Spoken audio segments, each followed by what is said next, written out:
రోజుకు అరకిలో స్వీట్ తింటే ఏమవుతుంది? ఎవరికైనా షుగర్ వస్తుంది. కానీ ఆయనకు స్వీట్ బిజినెస్లో సక్సెస్ వచ్చింది. అది మామూలు సక్సెస్ కాదు, వేల కోట్ల సామ్రాజ్యాన్ని స్థాపించే సక్సెస్. విచిత్రం ఏంటంటే జీవితం చివరాఖరి వరకు ఆయనకు షుగర్ మాత్రం రాలేదు.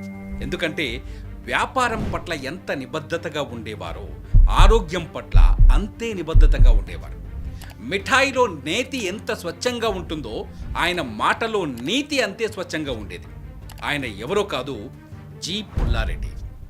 ఈ సక్సెస్ స్టోరీ చూసే ప్రతి ఒక్కరూ వీళ్లలాగే జీవితంలో మీరు సక్సెస్ అవ్వాలని 6JVR మనస్ఫూర్తిగా కోరుకుంటోంది. South India famous astrologist and gemologist Lakshmi Ganapathirao Jamalapuram 6JVR ద్వారా ఇండియాలో అతి తక్కువ ధరకే నవరత్నాలను, జాతిరత్నాలను అందిస్తున్నారు. పూర్తి డీటెయిల్స్ కోసం కింది నంబర్కి కాల్ చేయండి. ఎక్కడ మనకు పదే పదే ఓటమి ఎదురవుతుందో అక్కడే మన కోసం గెలుపు ఎదురు చూస్తుంది. ఓటమి గెలుపు కలిసే ఉంటాయనే నిజాన్ని వ్యాపారం మొదలుపెట్టిన తొలి రోజునే గుర్తించారు గుణంపల్లి పుల్లారెడ్డి. ఓటమికి కారణాలే, గెలుపునకు సూత్రాలని నమ్మారు. తిరుగులేని వ్యాపారవేత్తగా, ఎదురులేని మనిషిగా గెలిచి నిలిచారు.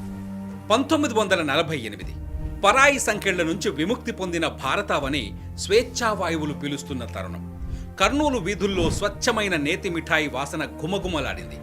ఇవాళ 2 తెలుగు రాష్ట్రాలతో పాటు పక్క రాష్ట్రాల్లో కూడా పుల్లారెడ్డి స్వీట్ హౌస్ తీపిని పంచుతుంది. 76 ఏళ్లుగా పుల్లారెడ్డి మిఠాయి రుచి మారలేదు, తినే వాళ్ళ నమ్మకము తగ్గలేదు. పుల్లారెడ్డి ఏమీ గొప్పింట్లో పుట్టలేదు. కర్నూలు జిల్లా గోకవరంలో మనలాగే దండిగా కష్టాలున్న కుటుంబంలోనే పుట్టారు. 5వ తరగతి నాటికే పుల్లారెడ్డికి చదువు మీద ఆసక్తి లేదని తల్లిదండ్రికి అర్థమైంది. కర్నూలులో ఉన్న తన బాబాయి కసిరెడ్డి వెంకటరెడ్డి దగ్గర పనికి కుదిర్చారు. జీతం చేస్తున్న సమయంలోనే పుల్లారెడ్డికి నారాయణమ్మతో పెళ్ళైంది. జీతం పెంచకపోవడంతో బాబాయిని వదిలి బయటకొచ్చేశాడు పుల్లారెడ్డి. పుల్లారెడ్డి లైఫ్ మొదలైంది ఎక్కడో తెలుసా? కర్నూలు వీధుల్లో టీ అమ్ముకునే కొట్టు నుంచి. శ్రద్ధతో చేస్తే ఏ పనిలోనైనా విజయం సాధిస్తామని టీ వ్యాపారంలోనే నిరూపించారు పుల్లారెడ్డి. బాబాయి దగ్గర అప్పుగా తెచ్చిన 25 రూపాయలతో రోజుకు 2 రూపాయల లాభం ఆర్జించేవాడు. ఎండాకాలంలో కొత్తిమీర, కరివేపాకు కలిపి మజ్జిగ అమ్మేవాడు. కొంతకాలానికి భుజాన మూట పెట్టుకొని ఊరూరా తిరిగి బట్టలమ్మాడు. బెంజి కార్లు, ఏసీ గదులు అంత సులభంగా రావు. కష్టాలు, నష్టాలను చూసి వాటి అంతు చూసినప్పుడే వస్తాయి. పుల్లారెడ్డి కూడా ఓ తీవ్రమైన నష్టాన్ని ఎదుర్కొన్నారు.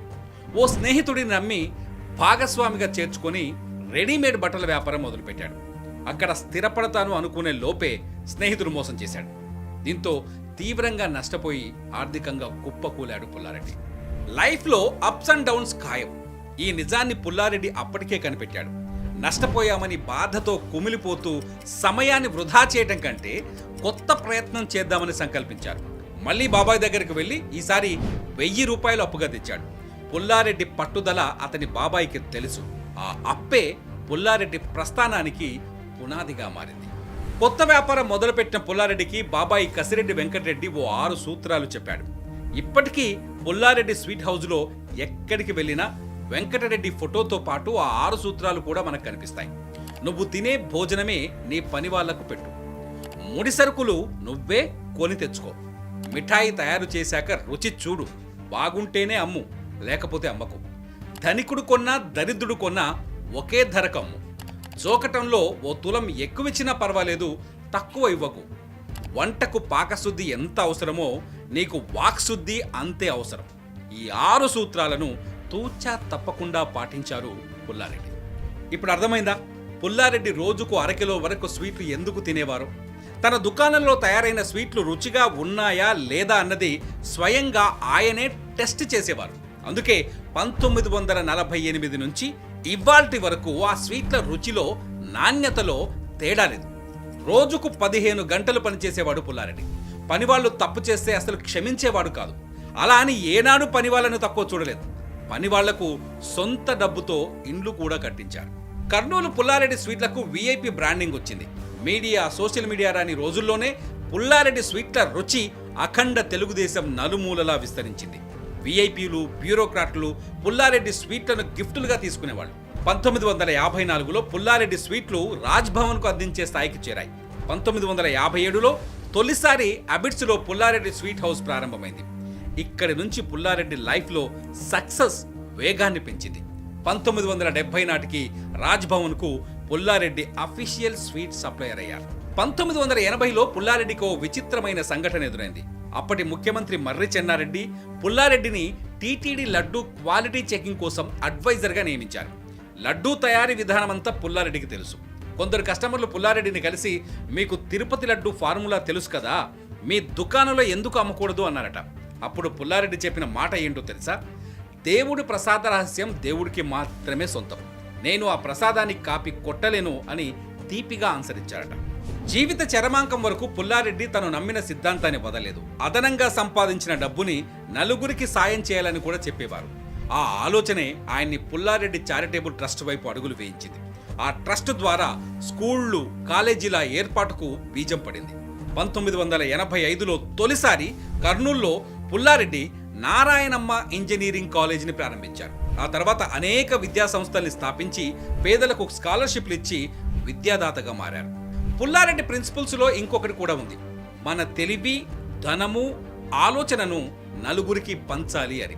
అలా తన దగ్గర పనిచేసిన అనేక మందికి హైదరాబాదులో స్వీట్ హౌజులు పెట్టించారు పుల్లారెడ్డి.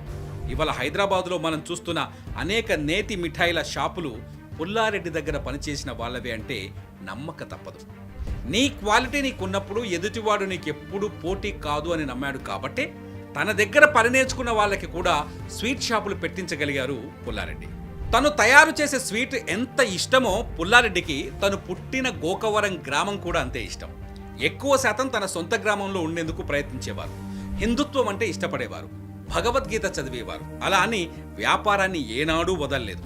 అన్నం తినేంత కాలం మనం పని చేస్తూనే ఉండాలి అని చెప్పే పుల్లారెడ్డి లైఫ్లో లాస్ట్ మినిట్ వరకు పని చేస్తూనే ఉన్నారు. మరణానంతరం కూడా అనేక మందికి మార్గదర్శిగా నిలబడ్డారు పుల్లారెడ్డి. పుల్లారెడ్డి లైఫ్లో 3 అంశాలు స్పష్టంగా కనిపిస్తాయి: నీతిగా ఉండటం, క్వాలిటీ వస్తువును అమ్మటం, సంపాదించిన సొమ్ముని నలుగురికి పంచటం. నిజంగా ఈ 3 లక్షణాలు ప్రతి వ్యాపారికి ఉండాలి. మరి మీరేమంటారు? కామెంట్ చేయండి.